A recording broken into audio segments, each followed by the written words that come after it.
Hey, folks, here we are again. This is your man, Adolphus A.D. Moore, with a special edition of The Corner. Pop the music down real quick. Pop the music down real quick with a special edition of The Corner. You know, in the annals of when you talk about the Houston Oilers, that last name, all you have to do is say Campbell, and it's synonymous with a trendsetter and a groundbreaker. And everybody immediately thinks about the Tyler Rose. But there was another Campbell on the Houston Oilers team that was also a groundbreaker and a trendsetter.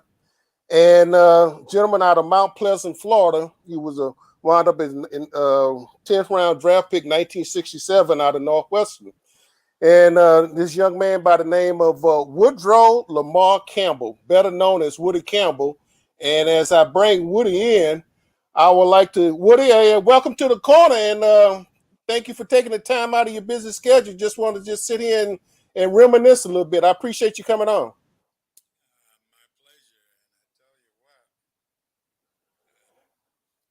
Um,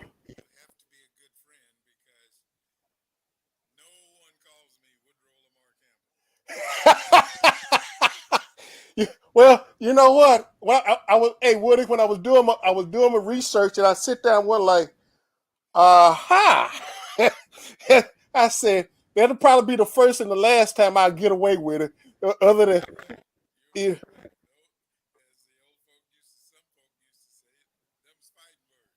those are fighting words.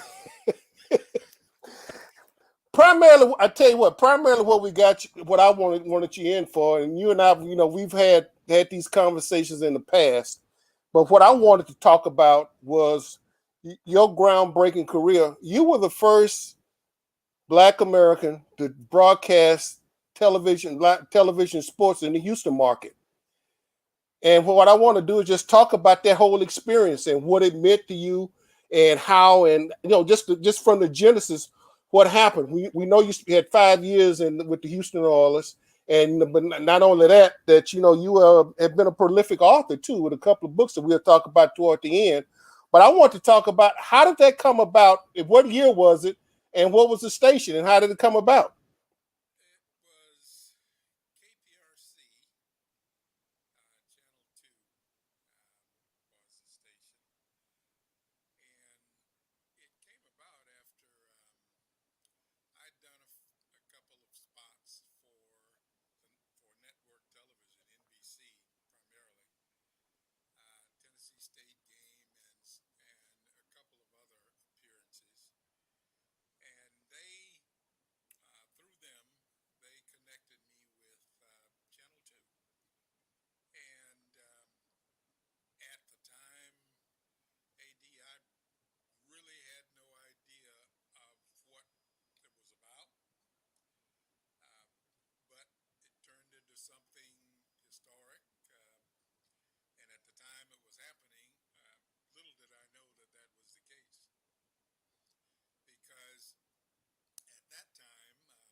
Right.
when they I know you mentioned that you had done some spots over there, but when they finally approached you, what was your mindset? I mean, you mentioned Irv Cross, who was a trailblazer.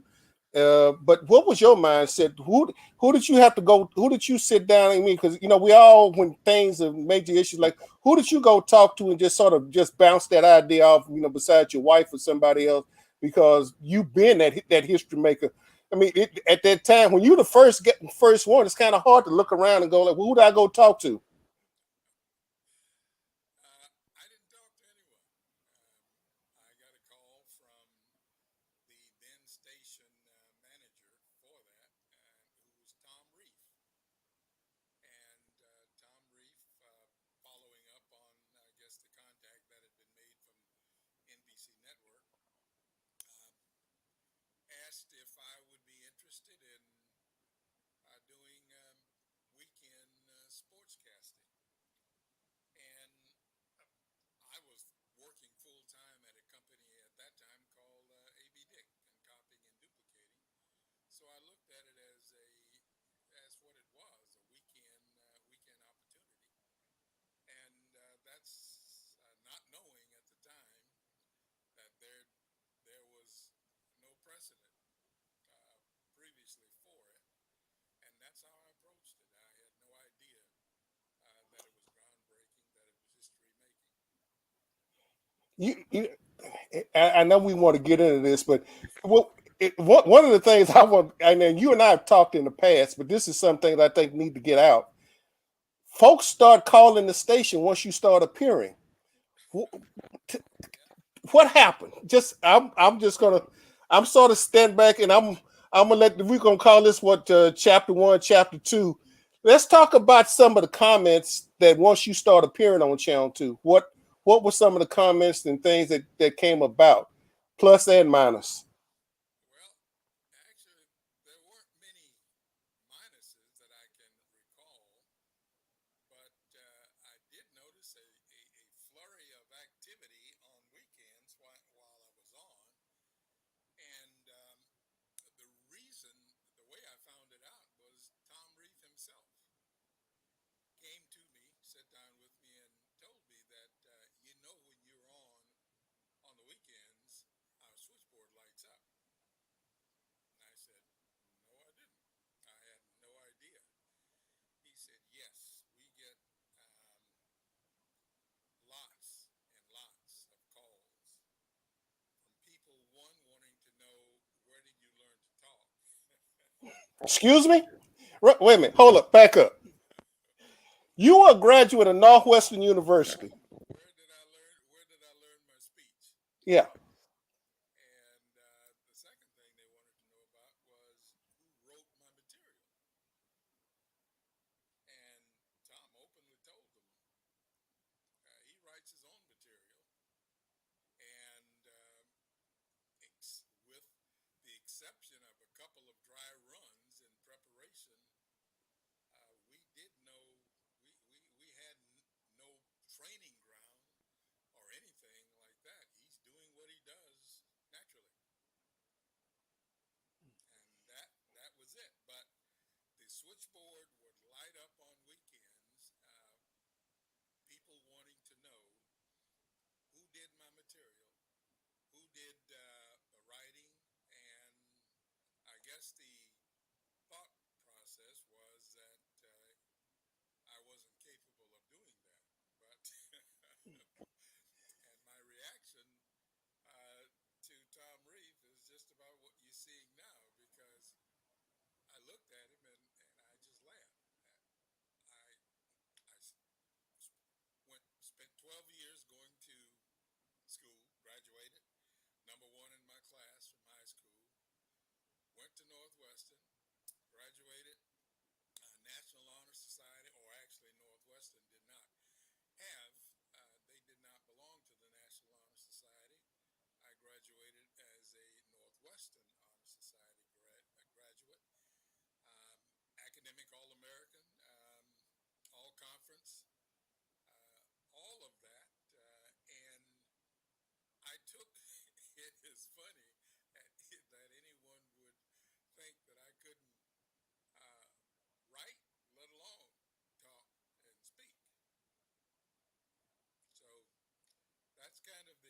the flow of it and the way that it came about.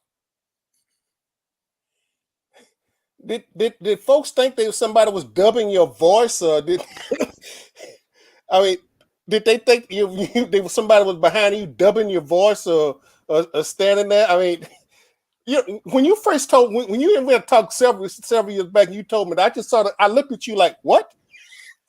I mean, it's almost like that you were sort of like a prop that was set up there, and somebody else was doing everything, and they just set you there, and you were just like they flipped the switch, and you were just automatic, huh? Well, that was the history at Channel 2 at that time because the my predecessors, the guys that they had tried to do that with, who had obviously were former white oilers, uh, they were not very effective or capable of doing the writing, gathering material, writing it, even writing commentaries. Uh, they weren't very good at that. As a matter of fact, some of the stories I heard when I started at Channel 2 were were very funny and legend about how long it took my predecessor to do that, and how many people it had to assist him in the process. But I would show up about 3 o'clock, search the wires, decide on what I was going to put on, take a look at what the networks had sent down from the afternoons or the day's sports activities, select what I was going to air, and if I had the opportunity, create whatever commentary I was going to create, and that was it. It wasn't rocket scientist stuff. I didn't think so. But evidently at the time, some people thought that whatever it was, it was beyond my capacity to actually figure it out or do it. Back then, I mean, back then, what we were talking, what about a 3 minute, what the 3 minute sections, was it about what 3 to 5 minute sports sections back then? 3 to 5 minutes, usually closer to 5 minutes, yeah, that So, we did on weekends, right? so you had to, so you was doing the tape with the tape editing, the voiceover, all of that was all under your purview, huh? Yeah, I would pull my material from whatever the network feed was, do the voiceover where I needed to, and the way I learned that was simply by just looking at some of the tapes and some of the scripts that had previously been done. Because, as I told you, there was no prep for this other than a couple of dry runs to see how I sounded on television live, and from there it was all me and whatever I could put together. Now, at that time, KPRC Channel 2 was owned by the Hobby family along with the Houston Post. Did at any point did you ever hear from them? Was any by word? Did you ever hear in the back channel about how they felt when they brought you on? Did you get any feedback by virtue of any of the hobbies as what they might have said to you? Nope, nope. As a matter of fact, I got no feedback whatever. Um, the weekday, and this is a name that a lot of people will remember, at that time was Bill Ennis, Right, and after about a year and a half there, then they brought on Bill Worrell out of University of Houston. correct. And when Bill came on, as I had not sought to do it other than weekend, then that's when eventually they dropped me, and Bill Worrell became full-time sportscaster alongside Bill Ennis. Did you during the course of your time at Channel 2, and we already mentioned the late Irv Cross? Did any of the NBC national folks reach out to you to get you to do some stand up or anything? Was that how much farther did it go beyond say what you done at the local Channel 2 affiliate? Did any of the national folks reach out to you for anything? Not even to say hello. Not even to say hello. Good morning. How are you? Anything like that? No. I got no interest. That's just about when I look at television now and the sports casting scene and all the analysts that you see that are um, Black Americans. I can actually go back in my mind and recall how difficult it was for people like myself to even get an airing. There was no interest.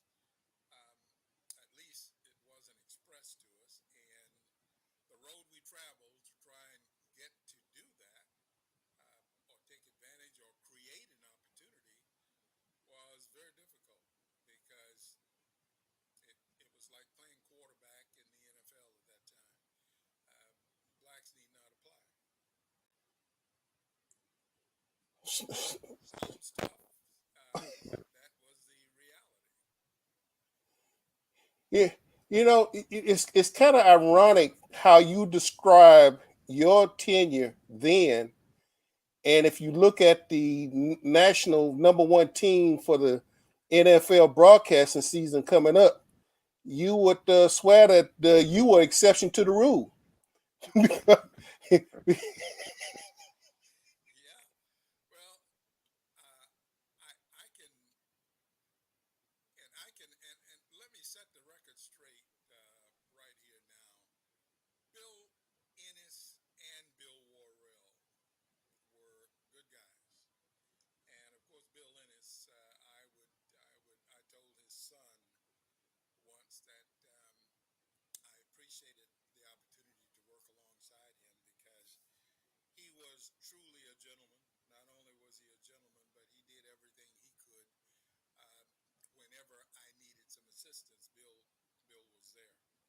So from that respect, I couldn't say anything not non-complimentary about Channel 2 and the experience because it was, even though as I said, at the time I didn't know about it being uh, groundbreaking and that I was the first.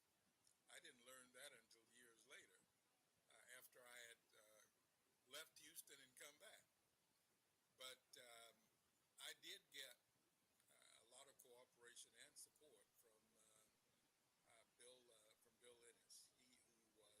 Really who really went out of his way. And as a matter of fact, I took a great deal of satisfaction in the fact that it was Bill Ennis who called me from, I think it was California, and told me about Bill Peterson being fired the next on Monday, and gave me the luxury. He said, "I'm going to leave it to your discretion, um, but I will tell you that what I'm telling you is gospel." And his word, he used the term judge. He said, "Your discretion, judge." But and I told him, "Bill, I appreciate it, but I can handle this. Um, you just tell me what the situation it is, and I will go on air, put it together, and that'll be it." He said, "Okay, Judge, you got it." He said, "Bill Peterson will be uh, replaced or fired on Monday." And I went on air with that. That was my lead. And the switchboard, before I got out of the station, I was held there probably for the next 45 minutes handling calls from um, the other networks wanting me to tell them uh, if it was true, and I did. I stayed another 45 minutes to an hour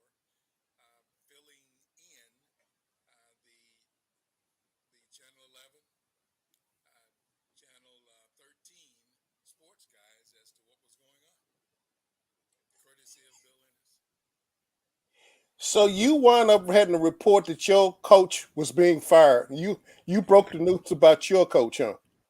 Yes, I did, and gave me a lot of satisfaction because if there was ever a person who did not belong in the NFL as a coach, it was that coach. So, so Tell us tell us how you really feel. yeah, he not only did he not belong, but he was head coach at Florida State, and while I was in high school, and when they hired him here in Houston, I said, "My goodness, what is happening with the Oilers? Do they really know what path they're going down?" And during the time I was with the Oilers in training camp, he would see me coming towards him and walk across the field, get off the sidewalk, and walk across the field to keep from facing me or passing me. That's how, I guess, guilty the man was. And I would just drop my head and laugh. But that's not hearsay. That's experiential fact. You mentioned the fact that like I said, you from Mount Pleasant, Florida. He was at Florida State. At that time, you couldn't go to Florida. You could go to Bethune Cookman. You can go to FAMU, Florida A&M. But you weren't. There was no University of Florida Gators. There was no University of Miami. None of those schools were open to you at that point in time, and you wound up all the way at Northwestern. So Yes, yes, that's very true. I couldn't go to University of Florida. Um, couldn't go to Florida State, which was only 20 minutes from my hometown.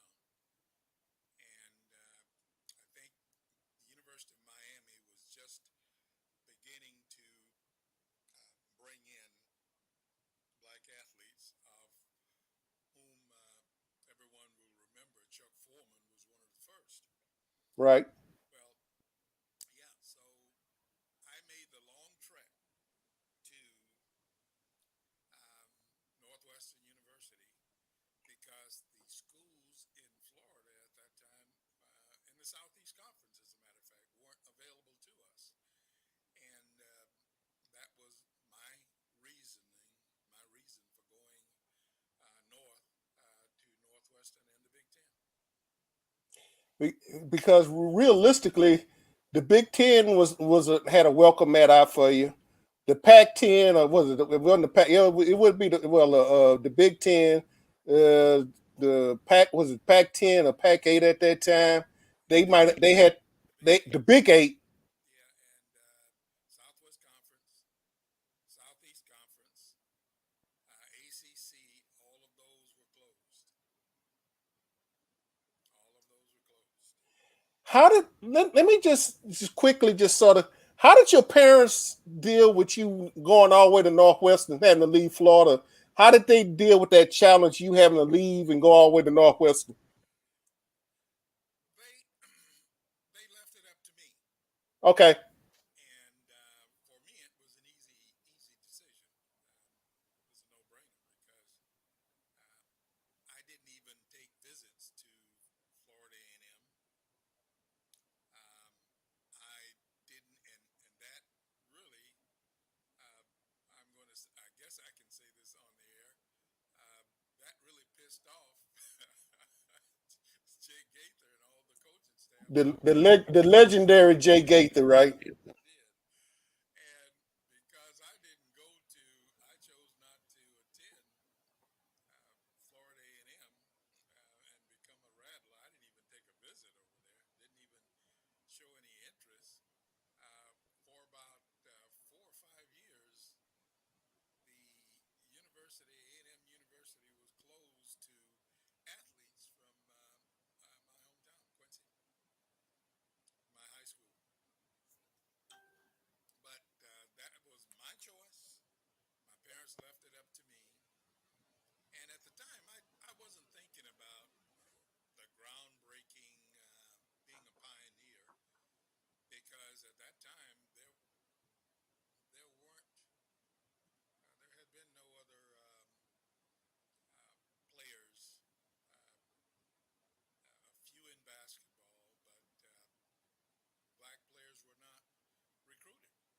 Right. to the major conferences at that time, and I had made it known to my coach.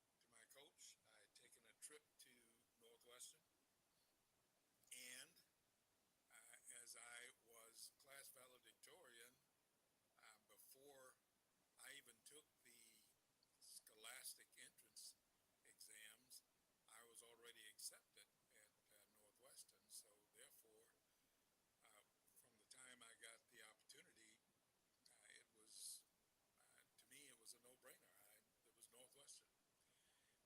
Had I not gone to Northwestern, yes, there were HBCUs that I had been interested in attending.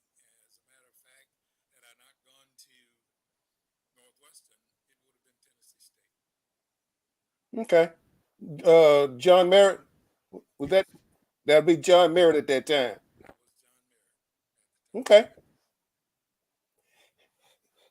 Okay. As we about get ready, like I say, I appreciate you taking the time.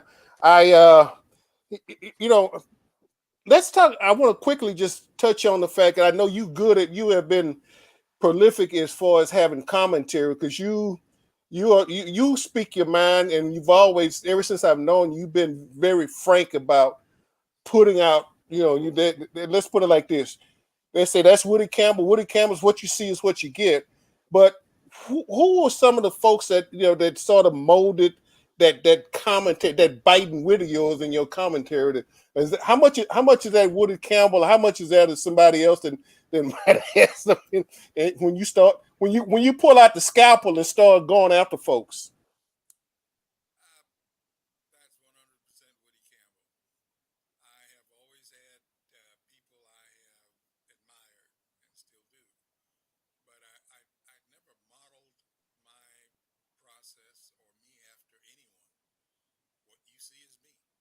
Um, my mother, uh, God rest her soul, was very instrumental in teaching myself and two sisters to be who you are, be proud of who you are, and give a good accounting of yourself, whatever and wherever you go. So that was all me, always has been. In my doing my research, and I was going to do some. I didn't. You got a couple of books that are authored to your credit, Woody. One of them, and this is another unique situation. A book titled "IOU: A Candid Look at the Plight of the American Veteran." And you were one of only 7 professional athletes to serve active duty in Vietnam. You wrote that book. Yes, you have done a little research, haven't you?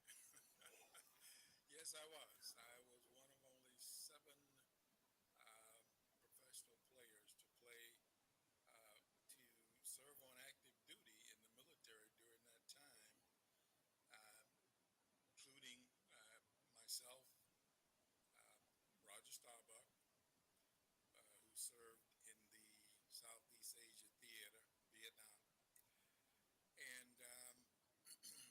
Al Brumbry, baseball player, Okay. who was a tank commander in Vietnam. So Bob Kalsu, who unfortunately played for Buffalo and unfortunately lost his life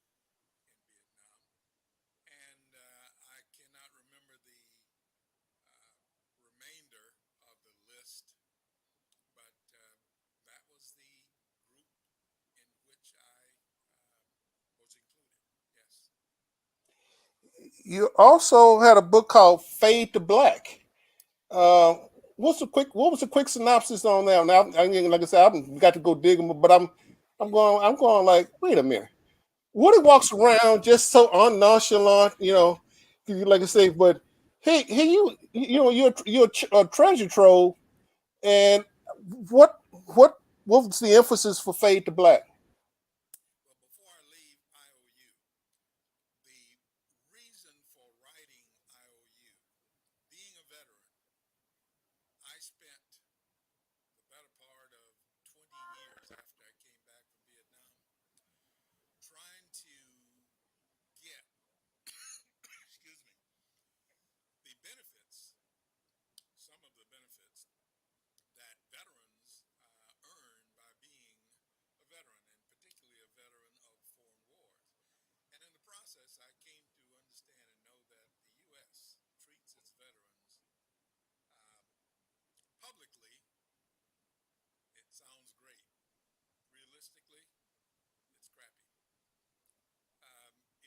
veteran of a foreign war.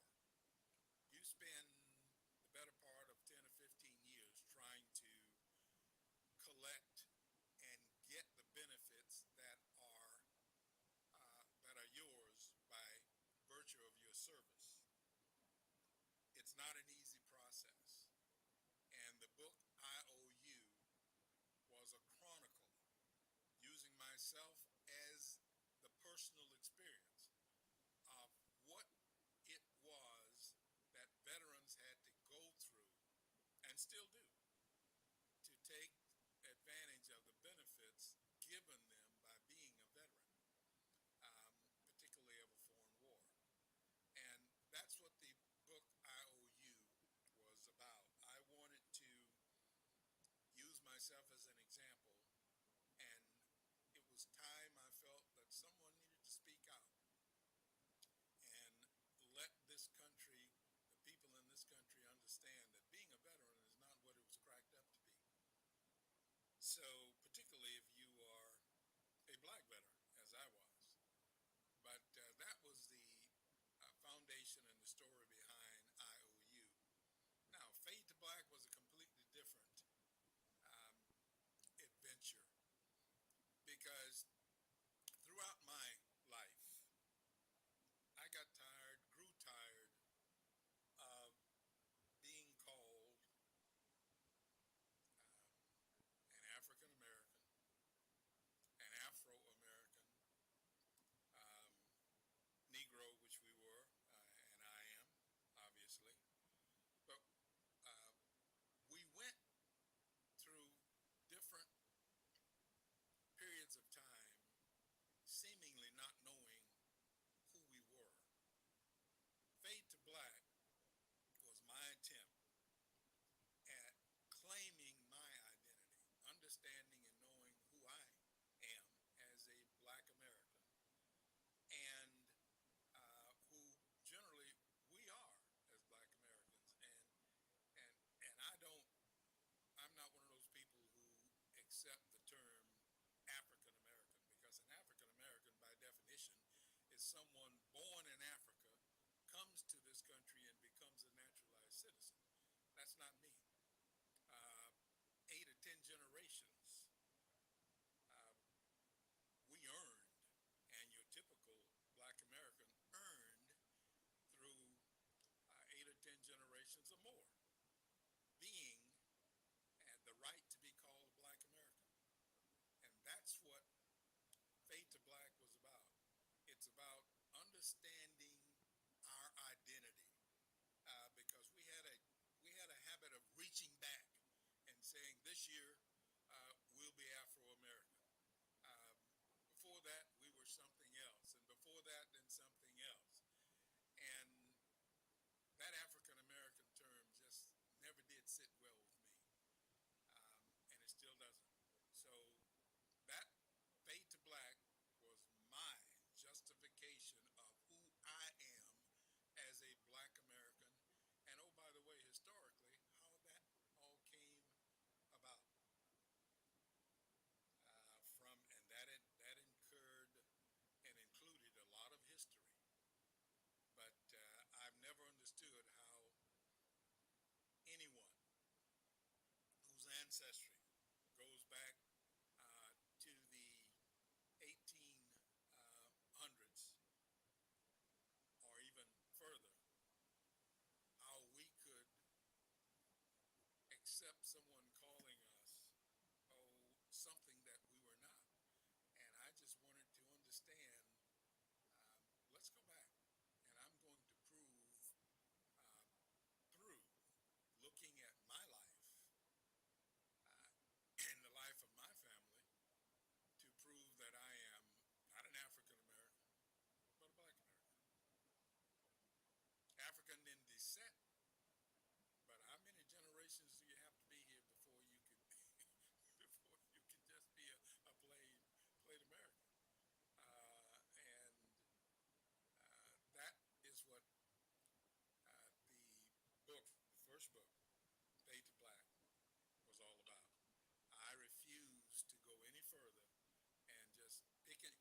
Every year, every 5 or 6 years, we pick and choose what we were. We were going to be that year. Well, I chose to write a book to show that I was a black American, and I still am, and even today I'm not an African American. I don't I'm Smokey Robinson and we will stand back to back and take on anybody because Smokey Robinson feels the same way. I wrote a book about it. I am not an African American. I am a black American. Proud. Well, sir, I tell you what, I knew this was going to be an interesting moment with you. I've been knowing you, and it's been my pleasure to have known you all these years. But the thing about it, and and like I say, you don't blow your horn, and but the thing about it, I felt like that your story needed to be out there. I mean, yeah, it's out there, but the thing about it, I'm not waiting for somebody else to tell a story. And we mentioned that here's the opportunity with the technology and everything. Tell the story myself and get the person himself to sit there, sit down, and just have a conversation. And that's basically what we've had, and it's what we've had all the other years. Like I said, it's always been a pleasure. And as I stated, you've been a consummate gentleman and a wealth of knowledge, and you've always been able to, didn't mind sharing your knowledge and trying to help other folks along the way. And so, I appreciate you. I thank you for your time of sitting down with the corner, come on the corner, and just talk about your life and where did this guy from Mount Pleasant, Florida, where did he fit in at in this whole mosaic what we call America here. And to I salute you, sir, and I appreciate you. Thank you for coming on and accepting my invitation and coming on and just let you talk about your career, and particularly from the television standpoint, because a lot of folks think Stephen A. Smith might be the genesis of everything, but it goes back a little bit further, and that's not a shot. That's not a shot at Stephen A. By no stretch of the imagination. And I understand what you're saying. Um, you know, I remember sitting on an airplane uh, coming from a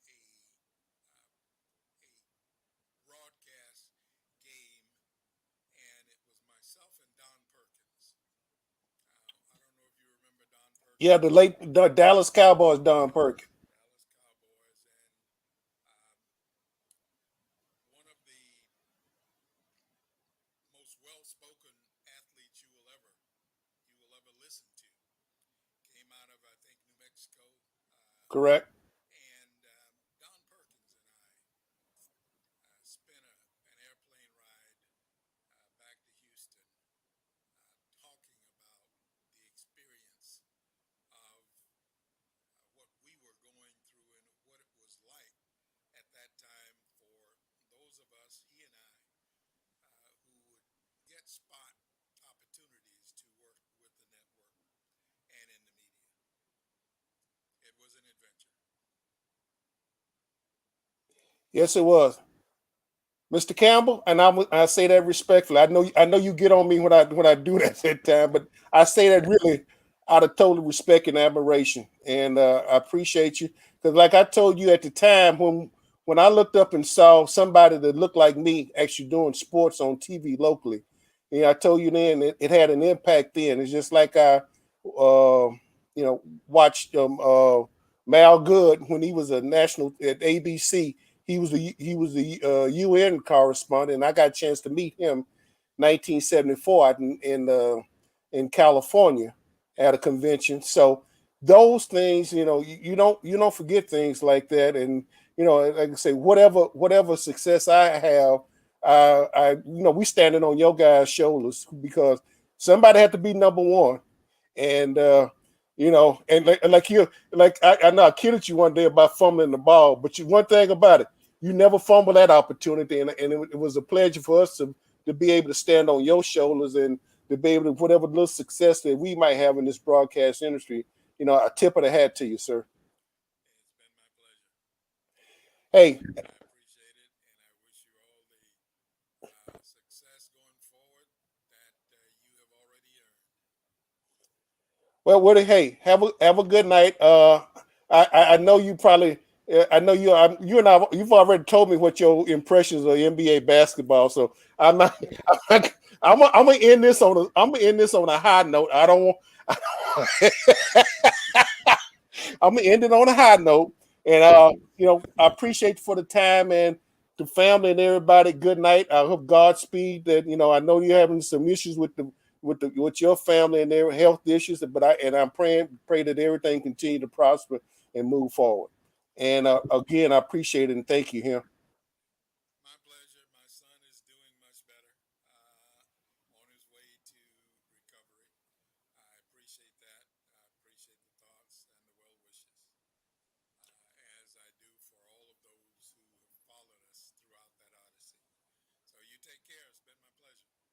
All right, thank you. Have a good night, man. Take care. Bye. All right.